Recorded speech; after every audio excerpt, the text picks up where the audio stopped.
Hello, everyone, and welcome to another episode of the Powerful Man Show. I am your host, Doug Holt, with my co-host, Tim, the Powerful Man Matthews. Tim, what's going on? Coming live right from your new pad, man. How you liking it there? I love it. Yeah, I'm looking forward to getting the office done. I realized the other day, fucking hell, there's so much to do to get it all set up. You get it, right? You've recently moved. So I just have this overwhelming desire to have it complete.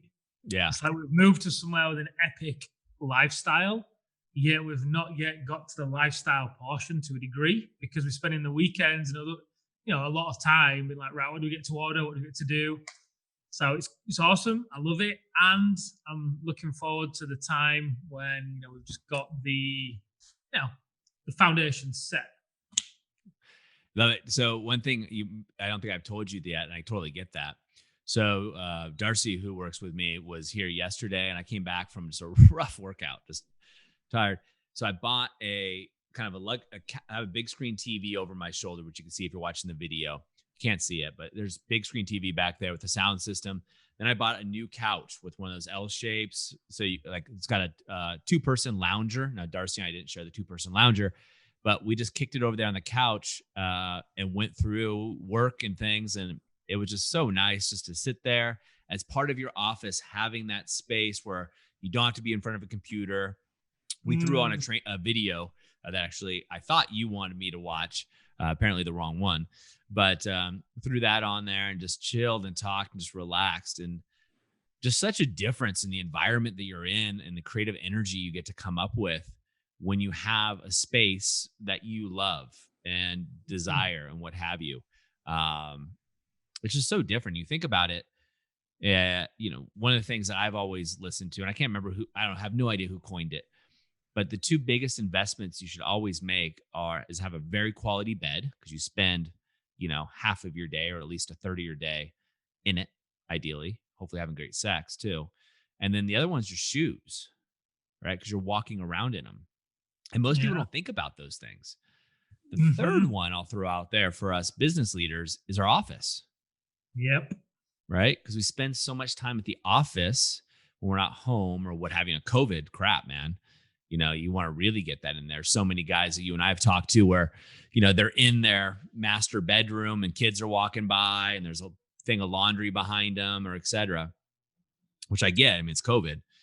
But having this space is awesome, to say the least.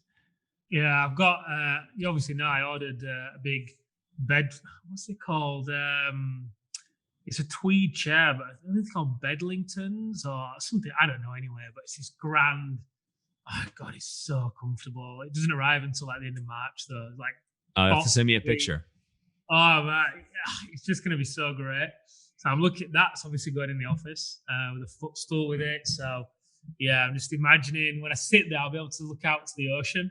So that's going to be, I think, my journaling spot. But yeah, I'm going to set up a little space away from the computer as well, where I can, watch trainings or, do things that I don't have to be sat at the desk or in front of the computer, because I would definitely work best when I'm away from it. Yeah. For sure. Well, it's a change of environment, right? Which is so necessary.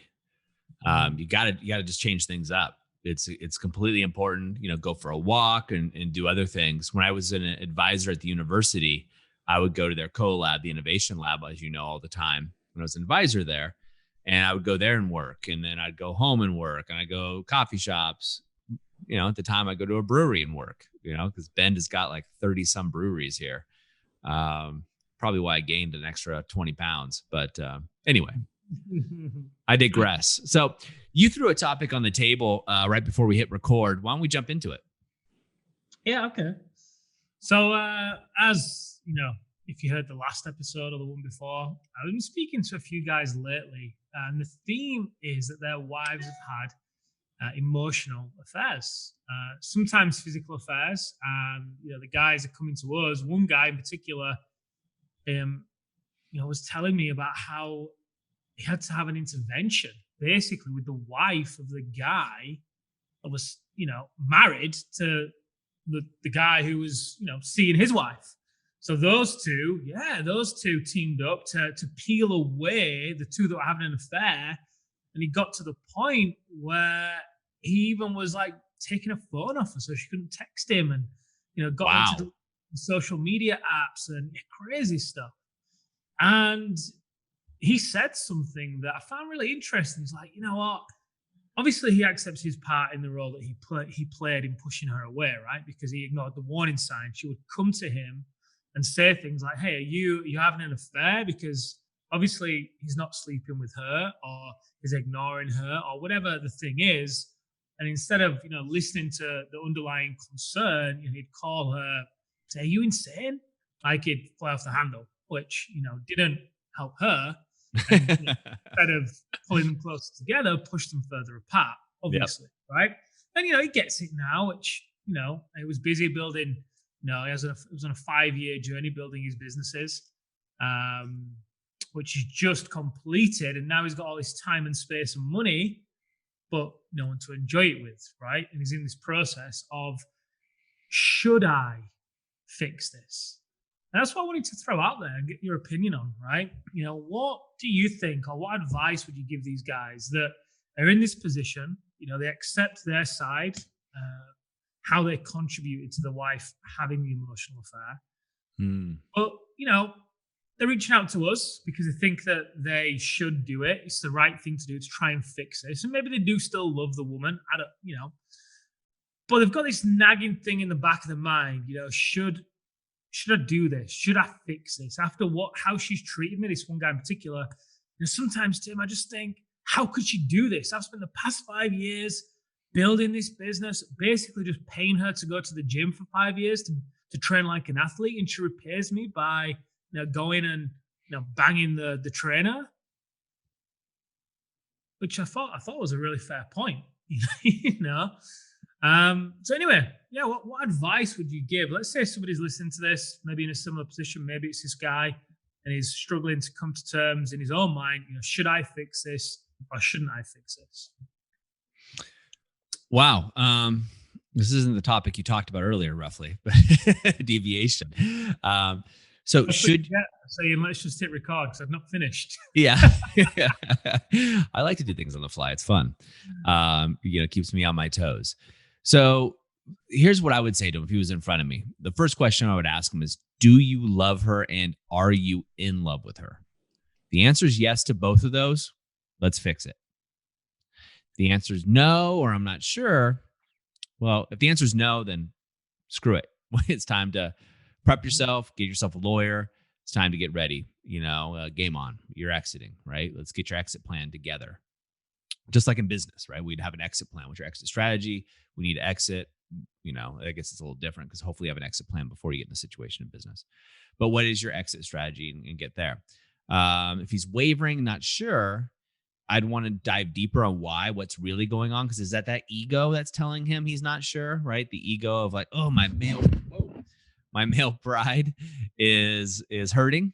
And that's another topic we can go into. But let's just say, because if he's reaching, my guess is that this guy does love his wife. Yeah, Right? me Or he too. wouldn't be trying to get the phone from her. He would have just said, fuck you, I'm out. We just lost our whole iTunes, no profanity rating there. But he'd be, I'm out of here. And we screw you, I'm out. And he'd be banging the other guy's wife or something else, right? Mm-hmm. And that wouldn't be an issue. Or this, I know there's different guys here you're talking about. Yeah, well, this one guy, just the other caveat is he's got kids as well.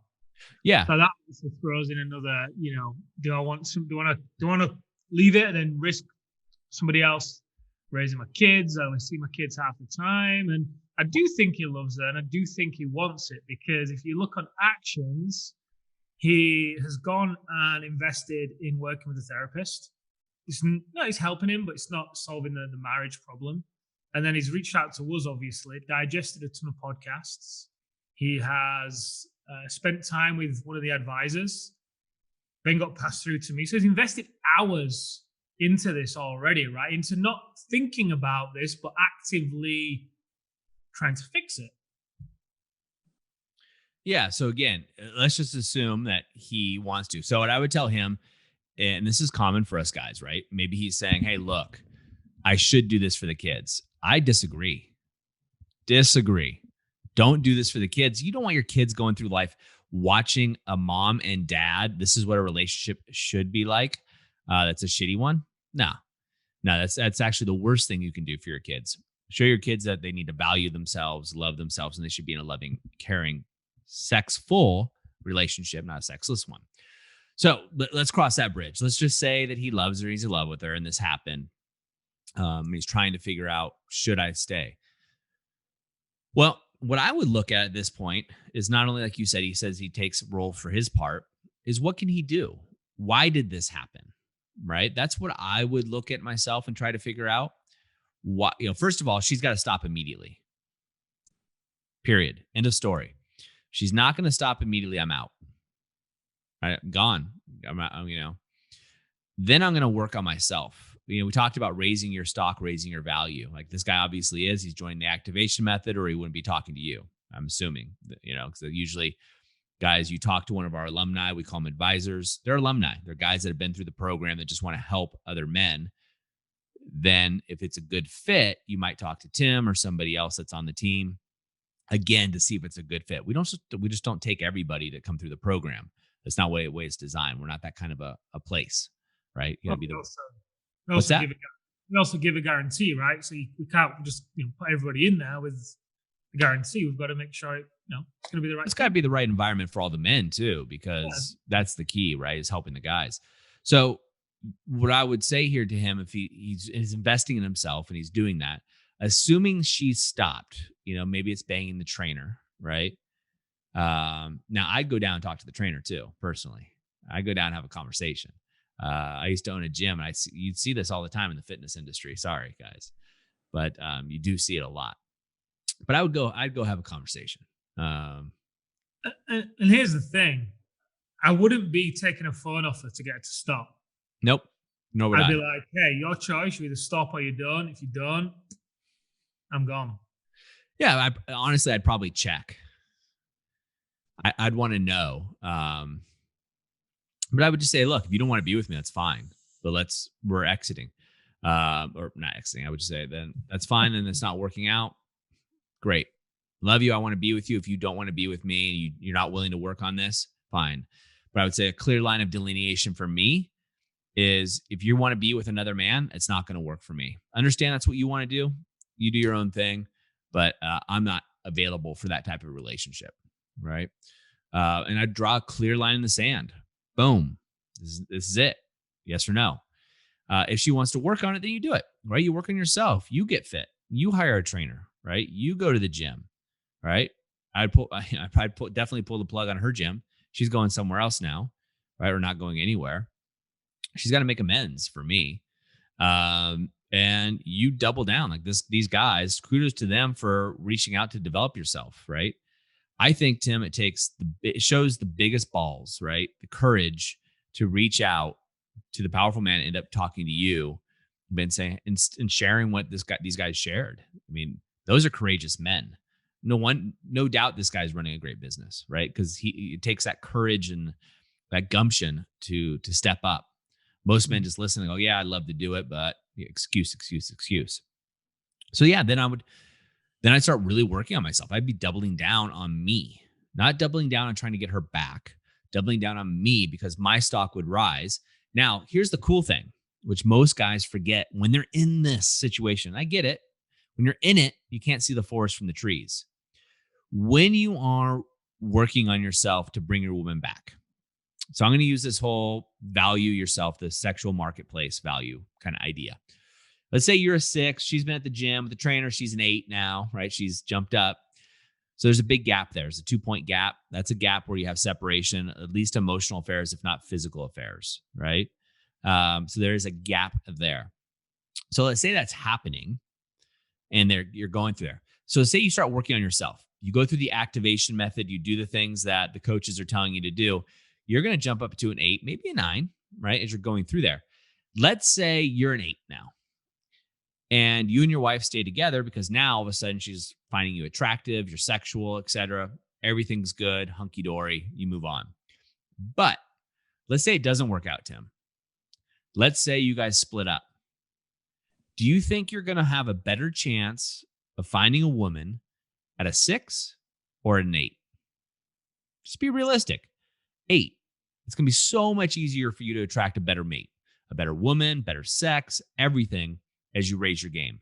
What do women find attractive, right? Physical appearance, also growth, hence the activation method, right? Women find that incredibly sexy. Just ask any guy that's that's been through our programs. Their wives turn around right away because they're like, that is sexy. He's bettering himself. His value is going up. Call it hypergamy, call it whatever you want. His value is going up. She's going to take notice and she's going to know. Now, back to your original question, should he stay in the relationship? That completely depends. If he loves her and is in love with her and willing to work on it, I say yes. For me, there's a caveat there. She has to stop. Hard line in the sand. Boom. This is not acceptable to me. I will not be treated this way. If you don't stop, I'm out.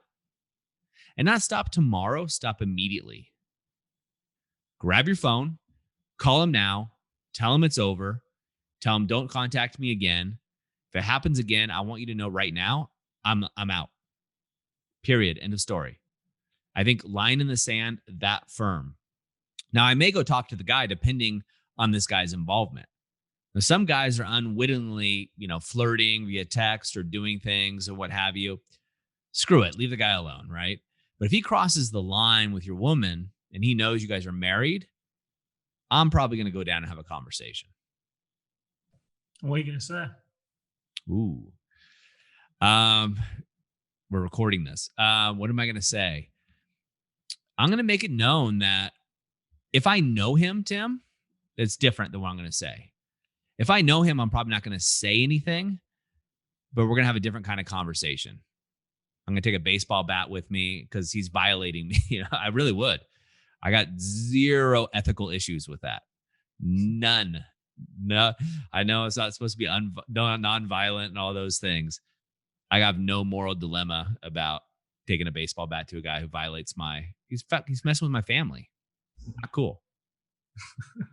He won't do it again. I can promise you. You mean you're going to go play baseball with him? Yeah, we're going to go play baseball. Something like that.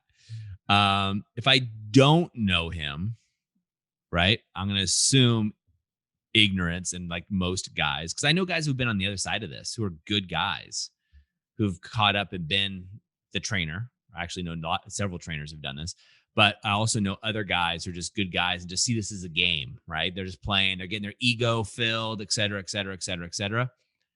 I'm just going to let it be known that I know who he is, and the baseball bat's the next step, right?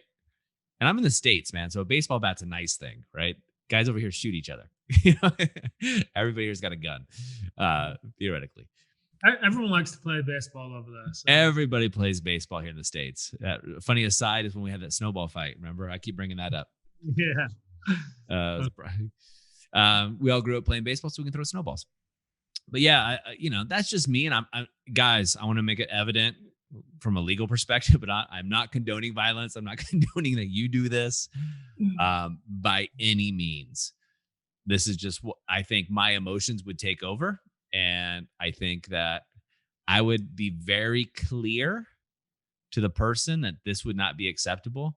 And if it's somebody that I knew, I'd make it very clear that relocation should be an option for them. I just would, man. It's who I am. So anyway, don't do it yourself, guys. But especially if you've been like confiding in the guy and sharing with him the stuff that's been going on in the marriage, and you've had him around for dinner, and oh my God, I wouldn't handle it very well. From a stoic perspective, I wouldn't handle it well. I guess I would, because I don't think there'd be as much. It'd be emotion attached to it. Anyway, we're going down a side here. If you knew the guy, would you then still be willing to work on it with your wife? So if I was the guy who if you knew the guy, yep, would you still be willing to work on it with your wife, knowing that she's also then done this with somebody who you've had in your house and all the rest of it? Again, I think it's all the caveats fall in place here, Okay. right? I haven't been in this situation where my wife's had an affair, so I don't know. Um, so that's a hard thing for me to. I've been in enough situations in my life where I think I would do something, and then I'm in that situation, I do something differently. Do you know what I'm saying? Yeah. Like having I think I'd kids. find it harder if we knew the guy, because then it's even more of a violation of trust from both sides, right?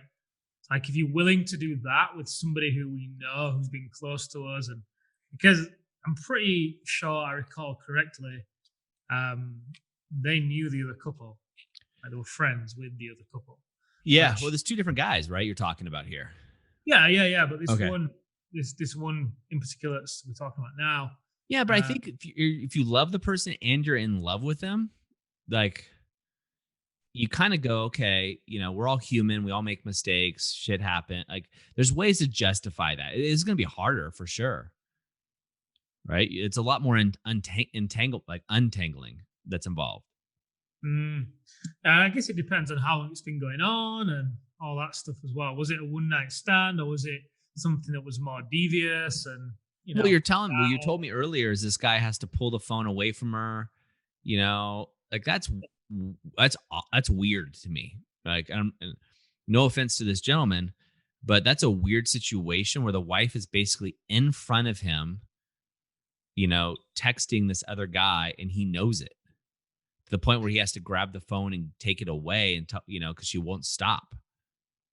I think that's I think I recall that correctly. But regardless, that is a weird situation, right? Yeah. I mean, obviously she doesn't give a shit. She doesn't respect him. That's what Yeah, it tells that's the me. big thing, the respect piece. What? Uh, that's the big thing, the respect piece, right? And then the way that he's doing the work to try and repair it is he's leaving her notes, he's buying her flowers, he's doing The the wrong way to thing. do it.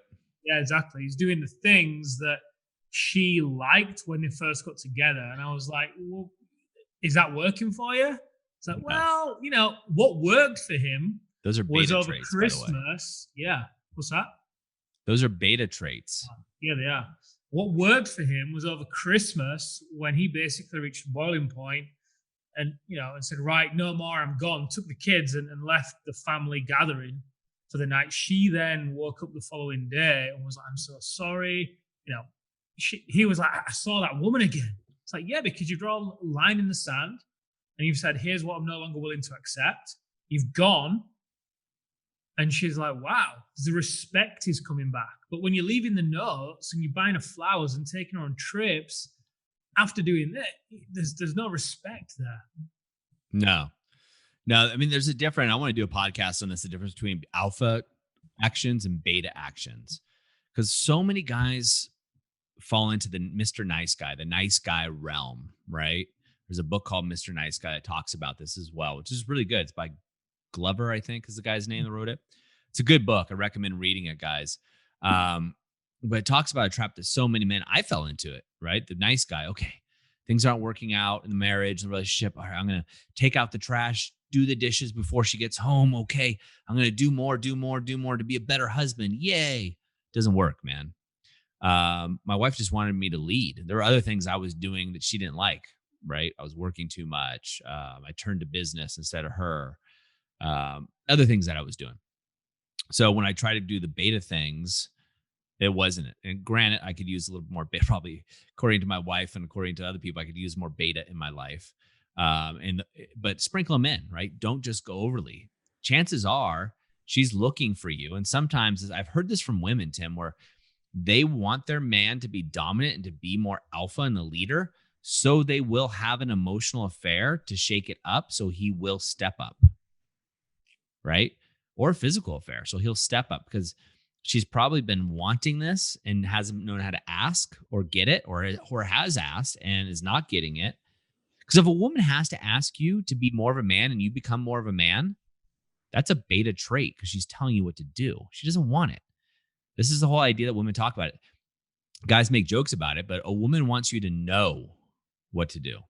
That's alpha, right? Alpha isn't being the biggest dude in the room, pounding your chest, taking a baseball bat to a guy. Those aren't alpha things, right?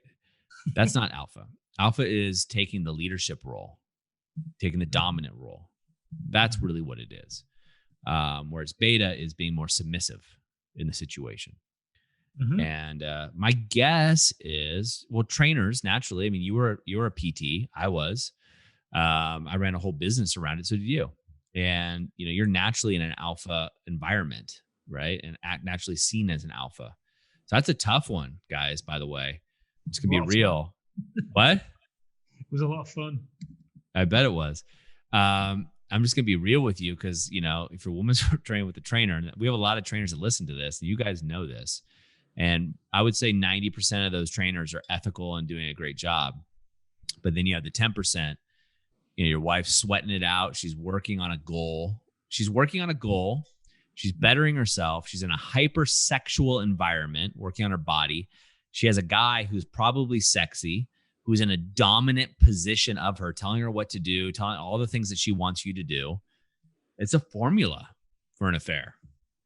Right? Fitness professionals don't cross that line. But very few are, I said, but 10% definitely aren't professional. Very few are really professional. So it's something definitely to watch out for. I know that's not what you're talking about, but it's an aside. And there's been times in my career, Tim, where I've had husbands show up. I had a private facility in Santa Barbara, but I've had husbands show up to meet me, when their wife started working with me. That was cool. Like, I'm like, all right. I mean, I knew it. It was kind of you feel bad for the guy, but you kind of know it. And I just wanted to come by, meet you, say hi, introduce myself. And that's kind of the subliminal message there is, hey, if anything goes wrong, I'm going to show up with a baseball bat, and play baseball with your skull. But that's what, the guys are being protective. Now that's a beta characteristic again. If the woman finds out and knows about it. So usually the wife, if she finds out, would apologize to me. And it's like, no big deal. I'm not here to do anything. I'm a professional. We're here to work on your goals. We'll leave it there. Definitely going to leave it there. So yeah, when you look at this situation, again, I would go, do I love her? Am I in love with her? And if I am, then is she going to stop? And am I willing to work on this? Because guys, it's going to take work on your part too. Mm-hmm. She's got to be willing to work on it as well. But it starts with your leadership. It starts with you guys doing it. And it sounds like these guys are signing up for the activation method. They're going to activate, right? So they're going to activate themselves. They're going to get into that powerful state. She's going to step in line, is my guess. And I say that, it sounds misogynistic, but I mean, from a leadership standpoint, she's going to step in line and follow the leader, right? Which is going to be him, which he hasn't been. And that's going to change things. And if it doesn't, he's going to raise his market value. And if they break up anyway, he's going to be a better man and is going to have more value in the sexual marketplace. Yep. For sure. And you also get part of the activation method that I think you'll benefit from is getting out all of those emotions, because he's also, at the end of the day, he's angry, quite rightly. Oh, yeah. Sad, ashamed, frustrated, so there's a side to this where for him working on it cannot just be all logical, talking about it and things like that. He gets to go through his own process to release some of that stuff. Otherwise, he's going to carry that with him. He's always going to feel restless because he's got that undercurrent of unease. So, I'm looking forward to that. Awesome. Love it. Well, I wish both these guys, and gentlemen, if you're in the situation, the best of luck. Reach out. Don't suffer in silence, guys. Reach out like these two guys did, whether it be to us or just reach out in the group and have a conversation. And there's a lot of guys going through this right now. And the thought that it's your fault or you're alone is just not true. Just not true, guys. A lot of men go through this situation. I would say a lot anyway. I don't know the statistics, but no need to suffer in silence. Guys, also, as always, go over to thepowerfulman.com/bonus. If you haven't already, grab the Reignite cheat sheet, put it to work. See some of this methodology work in your relationship today and do that right away. And as always, if you haven't already, please leave us a rating on iTunes. An awesome, authentic rating would be great. And let us know what you think about the podcast so other men like you can find us. Until then, gentlemen, we'll see you next time on The Powerful Man Show.